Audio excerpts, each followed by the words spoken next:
a group called gamma n, and it's just the kernel of the map from PSL2Z to PSL2 Z mod NZ.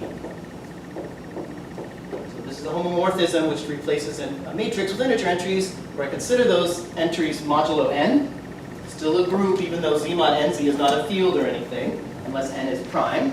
So you can think about these as being matrices of A, B, C, D, and I ask them to be congruent to plus or minus the identity mod n. The sign is annoying, I realize. So the gamma 1 would recover my PSL2Z.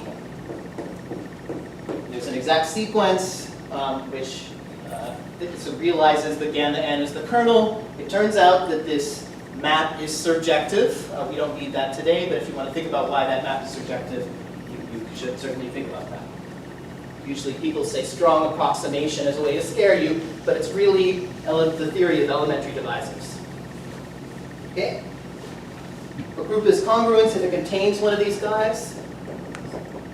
So gamma, a subgroup of PSL2R, is congruent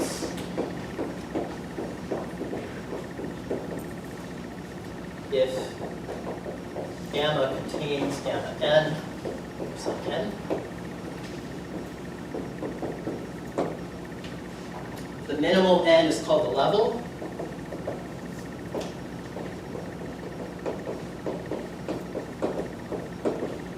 If it is congruence, what are our favorite congruent subgroups? Well, they come with jazzy names like gamma 0 and gamma 1. Sometimes we fail to be more creative than that. So be it. So these are the ones where I get to pick something that is defined by congruence conditions. That's why they're called congruent subgroups. And instead of requiring it to be the identity, I take things that are upper triangular or unipotent. So see if something looks like this. So the stars mean you can put anything there. And here, this is congruent to plus or minus. You probably can. Sorry about that. And here we say 1, 0, star. Okay, so what are the S and T for this group? Well, maybe we need more generators. What happens when you fold a fundamental domain along with the gluing relations? What kind of surface do you get? What does it look like? That's the goal. Okay. Let's do an example. Gamma 2. I'm going to show you what kinds of things we would be hoping for answers.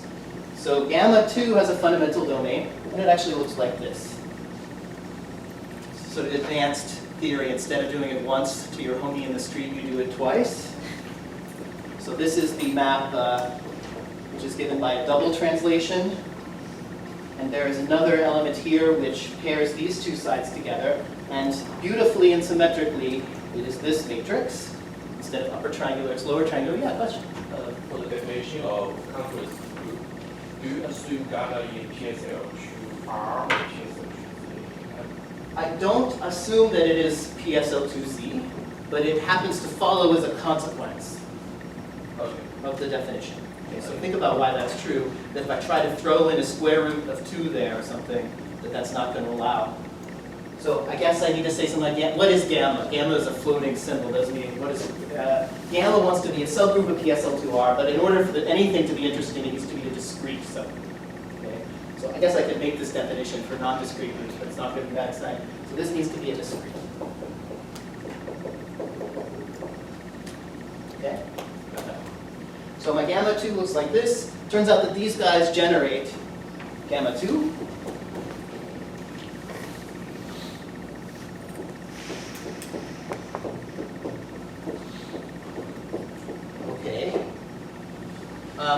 What happens when you fold this guy together?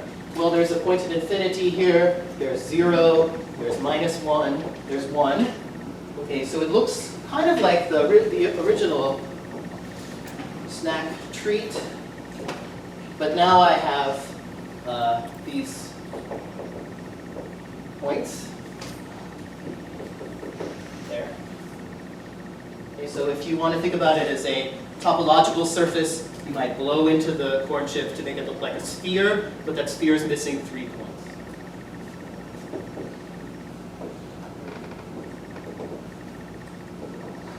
Okay? But you might ask, isn't that lovely? Have you seen this before?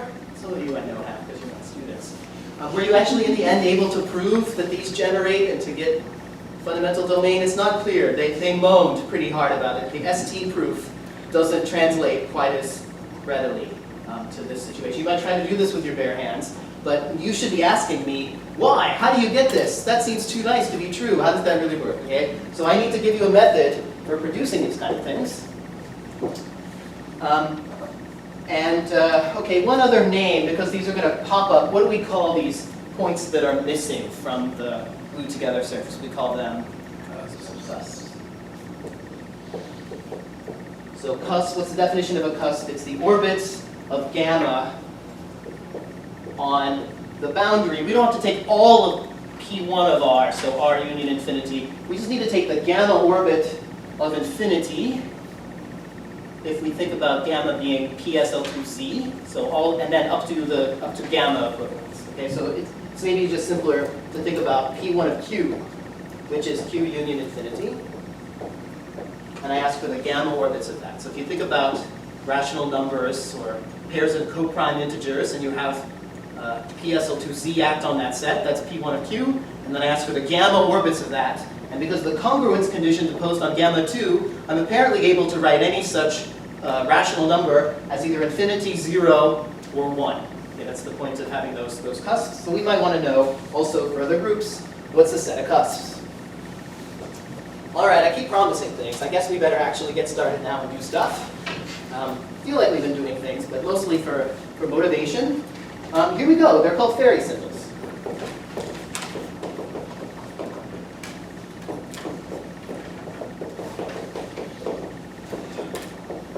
So this is the sort of combinatorial amazingness. Have you guys seen the fairy sequence before?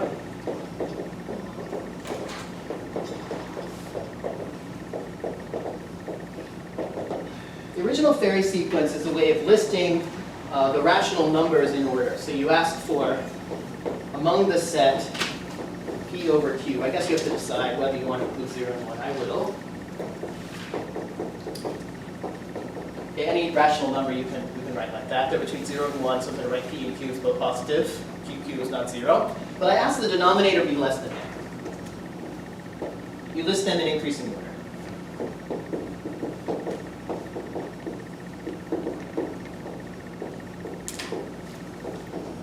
What does this have to do with the upper half plane, you ask? Well, hold on. Okay, I'm rebooting a little bit. This is a set. What is it? How does it start out? Okay, well, when n is equal to 1, here's what it looks like. And that's n is, I guess, 2, since I'm taking it strictly less there. Yeah? Okay, what comes next?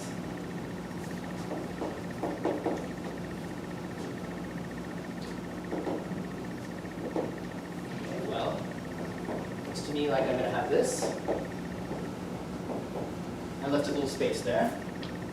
What about n is equal to 4? So it looks like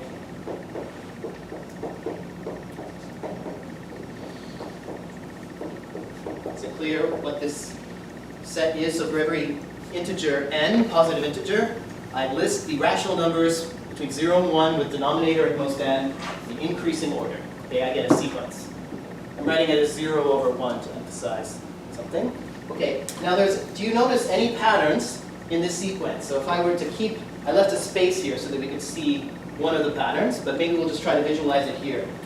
It looks like how do I make, if I have the fairy sequence at level n and I want to make the fairy sequence at level n plus 1, I could just write it down. There's no one's going to stop you from doing that. But after a while, you want some more coherent way to produce the next sequence of rational numbers.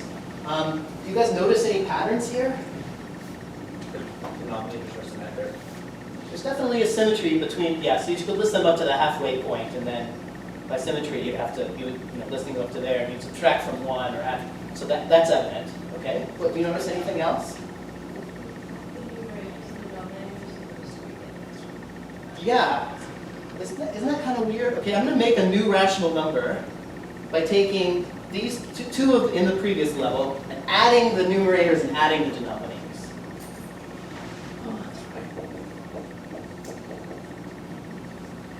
Okay, now this is sometimes called in a derogatory sense, fresh person addition of fractions. First, you know, if someone ever asked you to add fractions, and you were really, when you were a kid, why not just add the numerators and add the denominators? What's so wrong with that? Okay, if you try that, well, you don't pass your 5th grade or whatever. Okay, but here, that's what we're going to do. It's a new operation on fractions called add the numerator, add the denominator. Okay, now amazingly, that's exactly what you need to make the Ferry sequence. Okay, because for example, if I do that here, well, I always have 0 and 1 on the outside. Okay, but if I take 0, 1, 1/2, you see how I get this fraction? And then if I do the same thing with this one, I get the 2/3. Okay, so I also have to, I guess, stick in the 1/2 in the middle, but I knew that that one was coming. Okay, so this is called the Frosch's sum of fractions.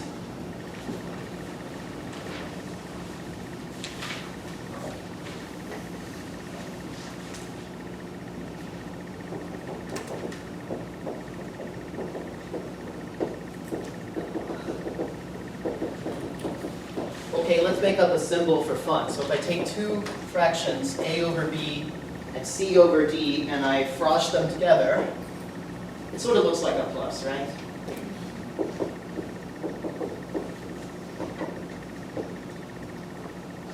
Okay, let's be slightly more sophisticated. We'll call this the mediant of the rational numbers a over b and c over d.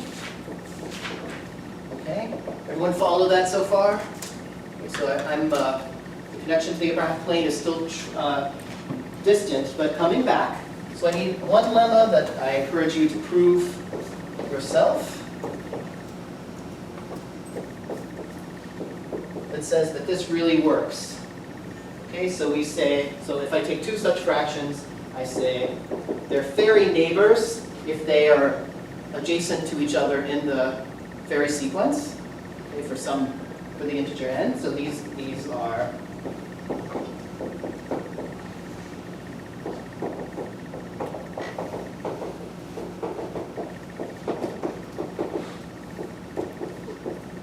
if and only if. Something that looks like a determinant, but it's the negative of the determinant. Okay, and then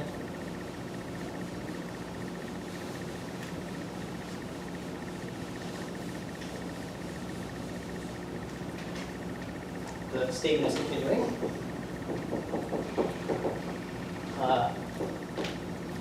If you take the mediant between the two,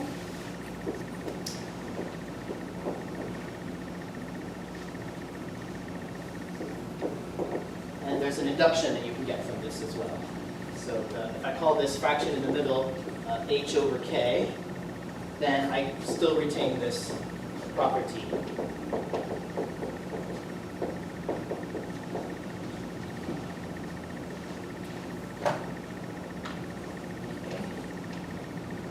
So in other words, is the statement clear? Maybe some of you are still scribbling it right down, but it's saying that the way to generate the Ferry sequence is by using the mediant of the fractions in the previous line. I can detect if two things are neighbors by this determinant condition. If I take a mediant, then this says that the medians between the two again satisfy those conditions, so therefore they're Ferry neighbors. And that tells me how to generate the entire sequence.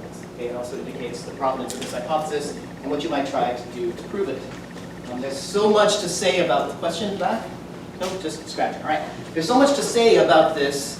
Maybe I'll leave those conversations to other exercise sessions or whatever the other hours that we have with ourselves to discuss other mathematics. Very simple. How am I doing on time? I'm going to take 5 more minutes because we started late. Is that okay? Right. Thank you. So I need to make 2 definitions, and then I'll make a statement, and we'll we'll prove the statement starting next time. So it's all for motivation. It's a good start on Thursday. So first of all, we'll define a generalized vary sequence.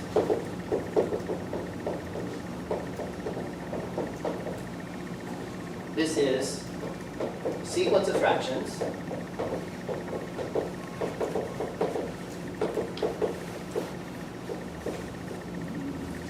x0 equals a0 over b0 is less than dot dot dot is less than an over bn, which is xn.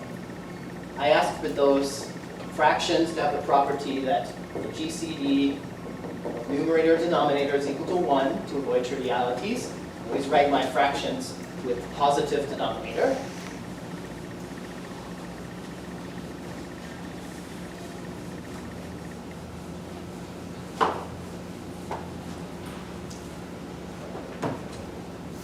And I asked with consecutive terms satisfying this theoretic condition.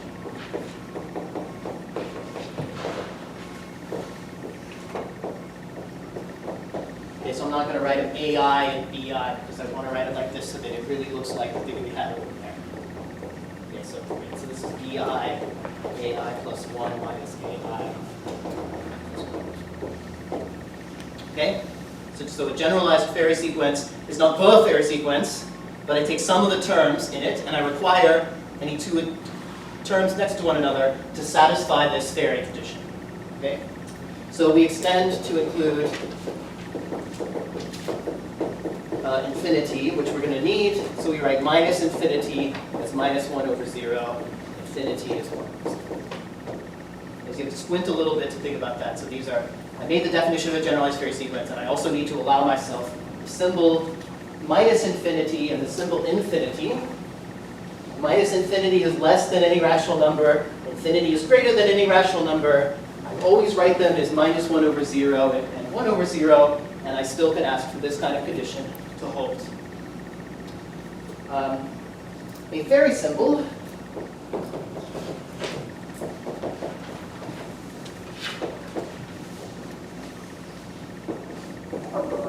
is a generalized vary sequence.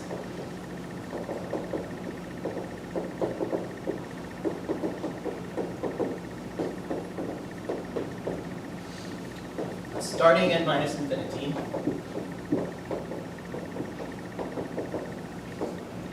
Ending at infinity.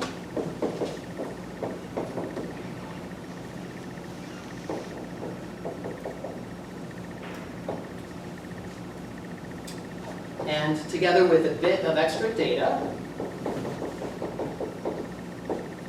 this data is just labels between the pairs.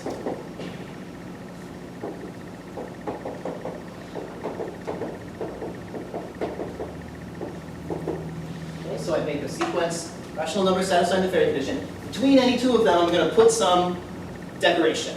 Okay, I have three options for my decoration. Those options are called free, odd, or even. Sorry, not my choice in terminology. I'm just borrowing from what was used before. So if it's free, I label it with a positive integer.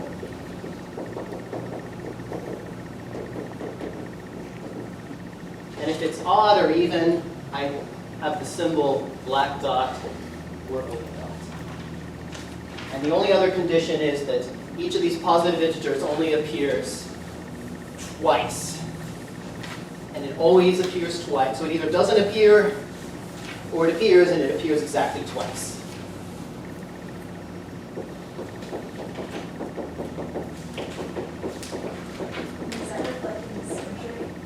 It does not have to be always symmetric in that way. You can label them however you like. So each relabel appears exactly twice. If you guys are still with me, the thing I want to end with is there exists an algorithm that takes as input one of our groups gamma.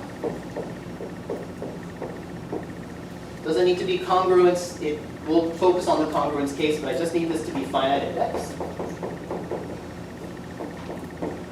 Takes as input, and it produces as output a certain kind of vary symbol. very symbol for gamma. Okay, and this fairy symbol gives us all of the things that we want. So it gives us an encoding of the fundamental domain. It gives us labeling for the edge pairings, the side pairings, and it tells us the cusps. It gives us a reduction algorithm. It gives us everything that we might hope for. Okay? So I have to explain this algorithm to you, and I will next time. I hope you can wait that long. If I've piqued your excitement to the maximum. Maybe for fun, I'll tell you what the fairy symbol is for gamma as PSL2Z. And then we'll be done. It's called minus infinity is less than 0 is less than infinity. And along this edge, there's a black dot. For this one, there is a white dot. This is supposed to tell you, for example, that the cusps minus infinity and 0 and infinity are identified. So the rational numbers that appear are the cusps up to the pairings that are there. So there's only one cusp. It's called infinity. And even better than that, there's a way of thinking about the fundamental domain as being derived from the symbols with the gluing relations evident. From here you can read off the stabilizers of the points of order 2 and 3. I don't know, maybe we'll have some time to talk more about this today, but if not, next time. All right, thanks guys.